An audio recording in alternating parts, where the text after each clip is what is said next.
What is up, everybody? This is Dylan from Bourbon United. We are about to get into a two-part series on a little thing that happens each year called the Mary Bird Perkins Bourbon Raffle. We're going to talk a little bit about the why and the where does money go. In this particular part, we're going to look at the Mary Bird Perkins Medical Center in Covington, Louisiana, talk with a couple of people there, and really kind of do a little bit of a deep dive into where the money goes, how's it used, who all does it help, and what you can do to help with this bourbon raffle. Stay tuned.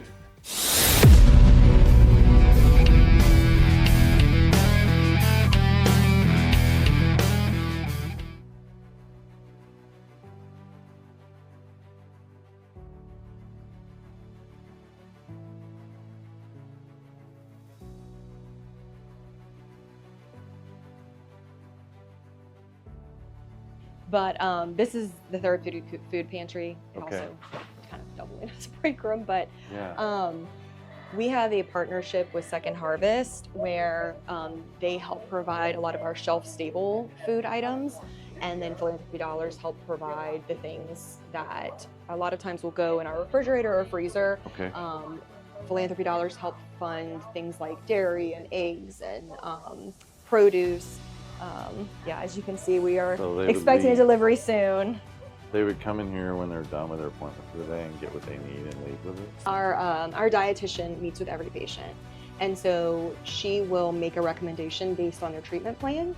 So they may have certain dietary restrictions that we are able to work with. So sometimes she'll do food that is, from the Therapeutic Food Pantry, like kind of your basic food items. Sometimes she will give them specific items, if they are on a blended only diet because they have head and neck cancer. We also have some prepared meals that she started offering to patients where she works with someone locally and they actually prepare the meals, freeze them, and she's able to give them to them so they can bring them home. So if they aren't feeling up to cooking, and they maybe live alone, they have that option to make sure they're getting nutrition they need. Okay. That's kind of managed through this. The dietitian manages, So this is really more of like a storage area for it. Gotcha. Roy, who's our guest services person, he will come and help put everything in bags to get to the patients. Okay. And the company that manages the freezing of the food and like the ready meals, who's that? Is that a I third don't have party? that name exactly. Okay, Yeah, it's no a third worries. party, Okay, but our dietitian works with them closely. Sure. But philanthropy dollars help support that too. Okay. And like I said, that's more on a case-by-case basis for patients that have Need those needs. Yeah. She'll also create family meal boxes. So it'll come in like a little box or a bag, and it'll be, for example, red beans and rice. So something easy that kind of goes far so that they can feed the rest of their family that's living in the home with them. And then around the holidays, we also do Thanksgiving meal boxes, Christmas meal boxes, Okay. that kind of thing. I have a patient story actually that that'd be I can great. share. So it was a number of years ago, but it's always stood out to me. There was a patient who our team learned was actually growing potatoes because he had no other means to purchase food. And so he was only eating the potatoes that he grew. And the therapeutic food pantry wasn't around back then, but he comes to mind as just a patient who you would never guess that somebody's going through that. Yeah. And so, had we had this asset, back then we could help him with other means of support, but being able to provide that, just one less thing to have to worry about. Yeah. You don't even think about things like that's People his doing only, that, Yeah, it's his only source of nourishment. I know. Man. We've had patients bike to treatment before. That live, say we're in Covington, they live a little further down the road and they bike like over a mile each way. That's pretty far, and then you're getting radiation treatment. After treatment, they ride back in the heat. Yes, all and the so elements. we found out that was happening, and we were able to provide them with transportation assistance so that they didn't have to do that. But patients a lot of times will take all that on and not necessarily ask for help. Okay. I gotcha. Yeah. Wow. All right. Okay. Yeah, no, that's a good connection. Just some different things. Yeah. I know, it's crazy to think about. Until you go through it, obviously you don't think about all these little details that matter, right? No, and I wish we had more No, more in our that's a great- pantry right now. Oh, well, it's being used, right? Yeah, help us fill our pantry. Yes. They're PET scan, and these bean bags are kind of soft and movable when they start. and then they actually mold them to the patient so that it helps them remain very still in order to receive the radiation So it treatment. immobilizes them. Yes. Okay. Yes. Let's see. For people that struggle to not move? No, every single patient Everybody. has to be very, very still. Okay. Yeah. No machines. Oh, wow. Yeah, and if Mike were here, he opens that back door and shows you, like, it looks like a spaceship in there.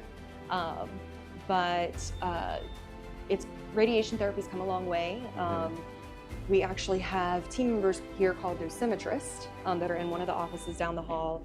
And once a patient receives their PET scan, the dosimetrist and the physicians will collaborate on what the treatment plan looks like, and they will actually draw the areas that are going to be receiving radiation treatment and help put the information into the machine for it to give a very specific dose to a very specific area.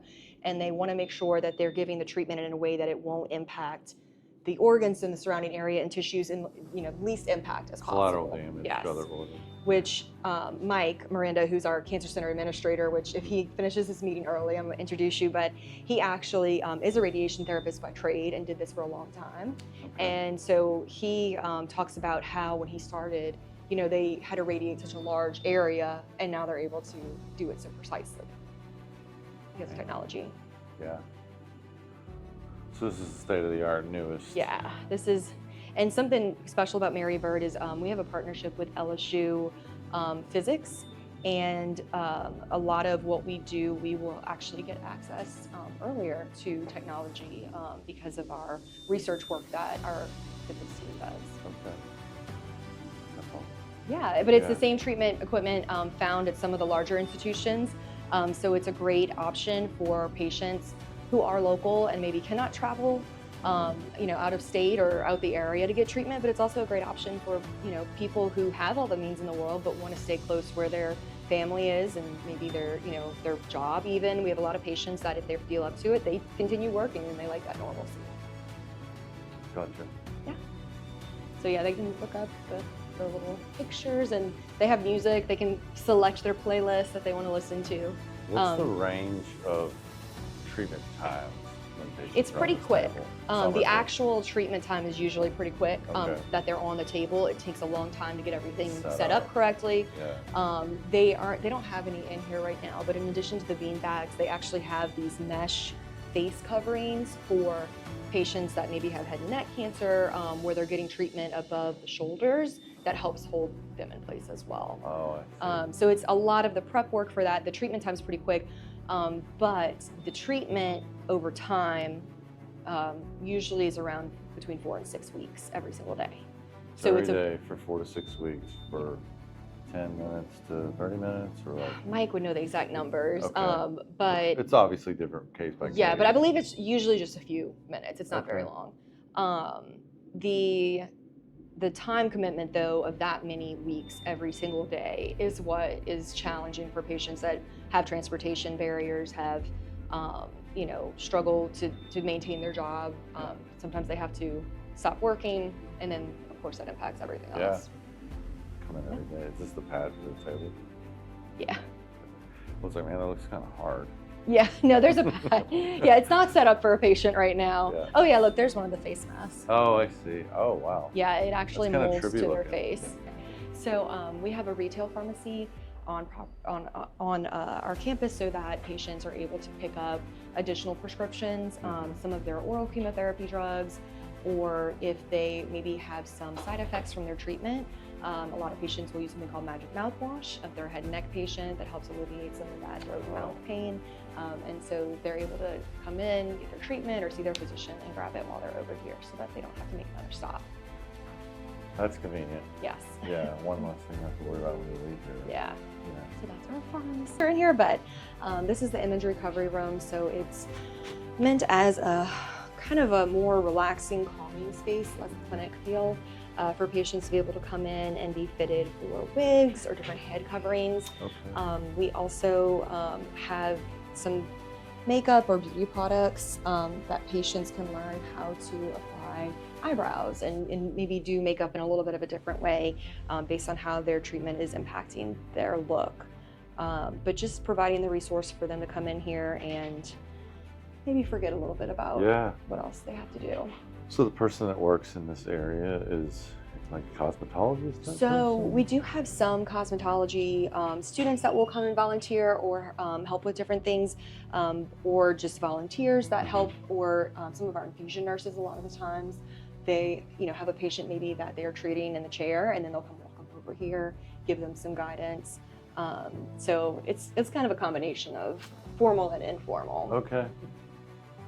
Takes a village. Well, I'm Dylan. Dylan, Jay Saux, nice to meet It's you. great to meet you, Doc.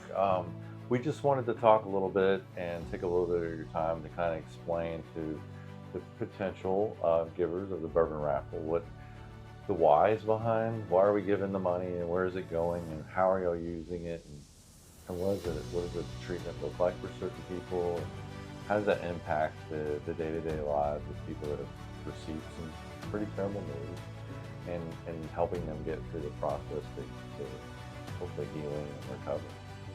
Okay. So maybe just a little bit about yourself and how you became an oncologist. That'd be cool. A cool start. Okay. So my name is Jay Saux, the pirate oncologist. Okay. I've been working with Mary Bird Perkins Cancer Center for most of my career. I started off in New Orleans at LSU Medical Center and got my MD. Prior to that, I was at UNO in undergrad, and then after getting my MD at LSU in New Orleans, I went to Baton Rouge to do internal medicine for 3 years. I finished that and went into primary care down the bayou in Assumption Parish. And I did a loan repayment program, kind of like that show Northern Exposure. Yeah. I did Southern Exposure. So, and then I worked in the charity system in Homa and then in New Orleans. Always knew I wanted to go in oncology. Had a couple of people in my family with cancer, and my next door neighbor was an oncologist. And so I go into oncology, and I finished at Tulane in '97 and started working for my next door neighbor, the oncologist, in a big group. And I started over here in Covington and Slidell with Dr. Suarez. He's retired from oncology, but still practices with Mary Bird in the palliative care department. And a lot of the efforts of the palliative care department, which help patients with all kinds of symptoms and problems they might be having, is supported by a lot of the fundraising we do, including the Bourbon Raffle. Okay. We have a very busy practice, and Mary Bird. We have a very busy practice. I have 4 partners here in Covington, and then Mary Bird has centers in other parts of the state and Mississippi. And the mission is to lessen the burden of cancer and improve survivorship. Insurance coverage for medicines and doctor visits and scans is one part of that, but there's so many other ancillary needs that a patient needs, including navigation, which is a nurse helping them through the process of being diagnosed and getting treated and not missing appointments and taking their medicines on time and all those sorts of things. And then you have other ancillary services like social worker and physical therapy that may be partially covered by insurance but needs some help. And then we have things that nobody thinks about, like I don't have enough money to get to the appointment because I'm driving from an hour and a half away, because we have a lot of rural patients coming into our center. And so we have gas voucher cards. We have occasionally a patient needs to stay in a hotel for several nights because they need radiation every day and the drive is too much. And so we use some of that money to help support that. Okay. And then we have a food pantry for supplying patients with the things they need to have good nutrition during their treatment. We have dietary services, dietitians, nutritionists to help with all that. And all of these things and a whole lot more that I probably haven't mentioned are super important to patients who are under treatment, but you don't think about that is not covered by insurance. And cancer centers like Mary Bird Perkins can provide this total care for the patient, but it has to be supported by fundraising. And so the Bourbon Raffle is one, and last weekend we did Pizza with a Purpose, or Pizza with a Porpoise, and that money goes to help these sorts of things. And then I have an annual Pirate Party that for the last 2 years we've supported Mary Bird Perkins Cancer Centers by donating the money from the proceeds of that to these kind of efforts. Okay, it's amazing, great story. Could you talk a little bit about, and this is including myself, for people that don't know a lot about cancer treatment? Obviously, I think most people know of radiation therapy and chemotherapy. Can you talk a little bit about the difference between the two, and why one would be used more than the other for certain types, and how they work in conjunction with each other, just like therapy 101 for us people that have no idea how, like, what does it do? So cancer is the name of a large group of diseases, and you could say lung cancer, and people say, oh, he had lung cancer. Well, to another non-medical person, that means he had a cancer in his lung. But to the people treating patients with lung cancer, there's a ton of different types of lung cancer, and many of them are treated very differently depending on the stage and the cell type. Also depending on whether the cancer started somewhere else and spread to the lung, in which case it wouldn't be lung cancer, it would be wherever it came from. When we see the patient, we figure out what stage they are and what cell type it is, often done through biopsies and scans, and then we have to determine the best treatment. And there's large groups in the country that do research, that publish the information so that doctors in the community can use the latest technology, the latest research information to give the very best treatment to that patient. And it is very individualized by the time it comes down to that one patient. Oftentimes we use chemotherapy. Sometimes we use it in conjunction with radiation. Some cancers are treated with chemotherapy alone, others with radiation alone. And then sometimes you get chemotherapy and then some radiation and then something else. Surgery is often a part of the treatment as well. So it becomes very complicated, and until you've been in the system as a patient, or if you're a healthcare provider, you really don't know how vast the disease is. It's just so many different things, and each type of cancer is particular to itself, all the way down to the particular patient. And so best individualized care is one of the things that we need to do and concentrate on. How can I help this patient the best? The national recommendations may be here, but because of particular things going on with this individual, they may need something a little different. And so having all these different services, including the radiation oncologist and medical oncologists, the palliative care doctors, we can all work together to give them the best outcome. Okay. And is the chemotherapy itself, is that done by, is it a tablet, or is it intravenous, or is it a wide variety of types as well? So radiation is light therapy. It's a type of light. It's not a type of light you can see, but it's a type of light, and that's given typically on a table with you laying very still, and it can take a few minutes for each treatment. Chemotherapy is a broad term for a lot of different chemicals. Some of them are given IV, some of them are given by mouth, and some of them are even topical.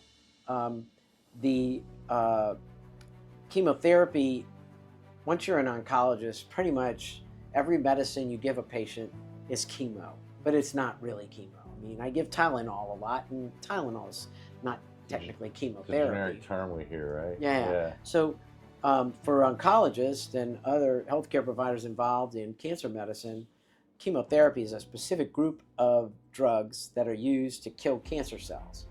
And now we have immunotherapy and biologics and targeted treatment. And some of those are not chemotherapy.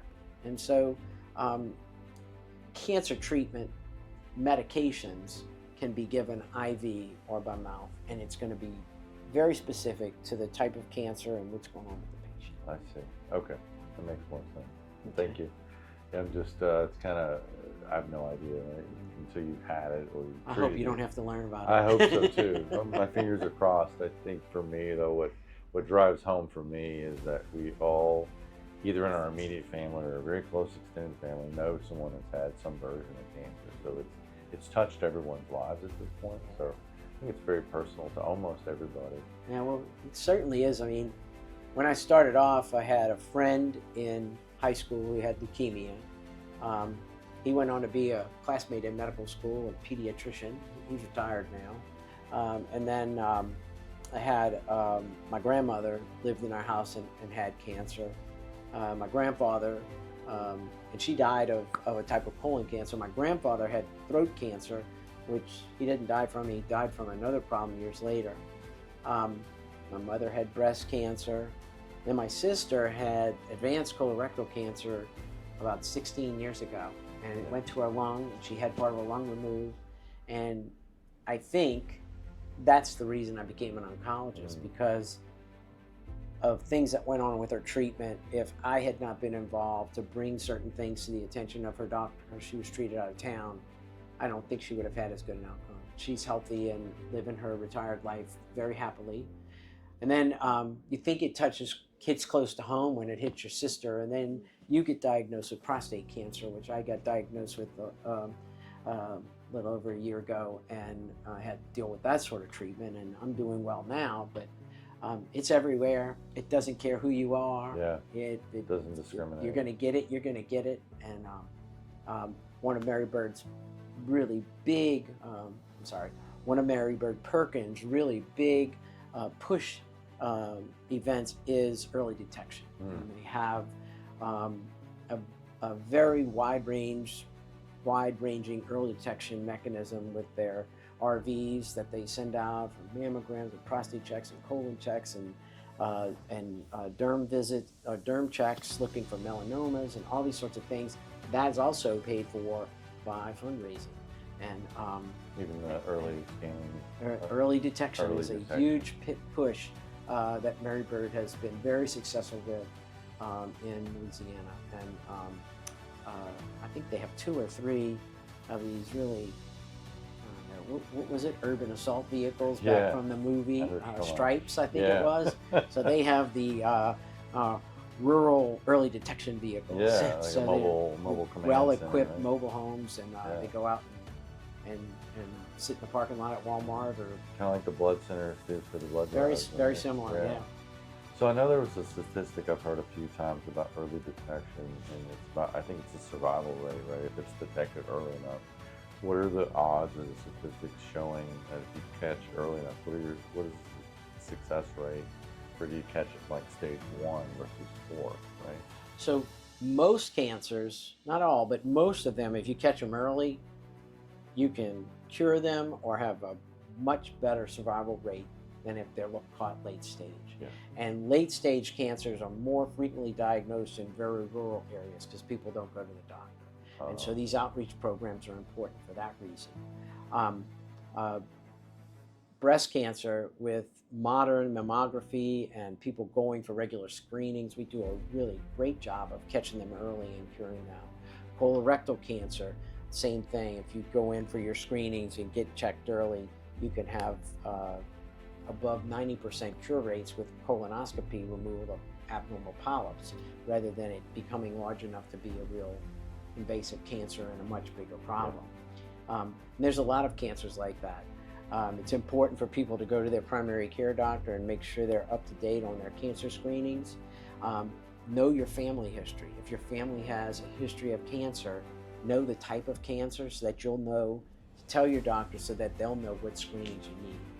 And then now we also have genetic testing, and if you have a strong family history of cancer, you probably need genetic testing because you may be at a very high risk of certain cancers that can be prevented or cured if caught early. Okay, that's really good advice. I think I'm hitting that age now where it's time for the colonoscopy. I just hit 45, so my primary care is like, oh, it's time. So Yep. we'll be getting that done this year. Just got to make sure, right? Yeah, something you have to do. Yeah. Okay. Well, good. I don't want to make this too long, and some people have attention deficit disorder Right.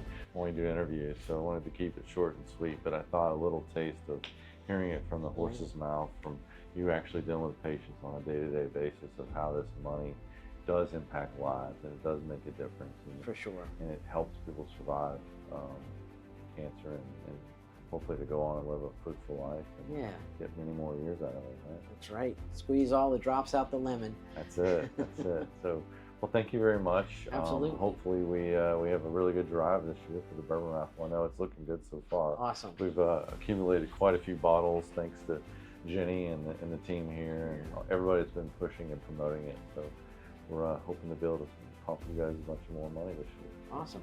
Okay. Well, thank you so Cool. much, Dr. Saux. Awesome. I appreciate your time. Absolutely.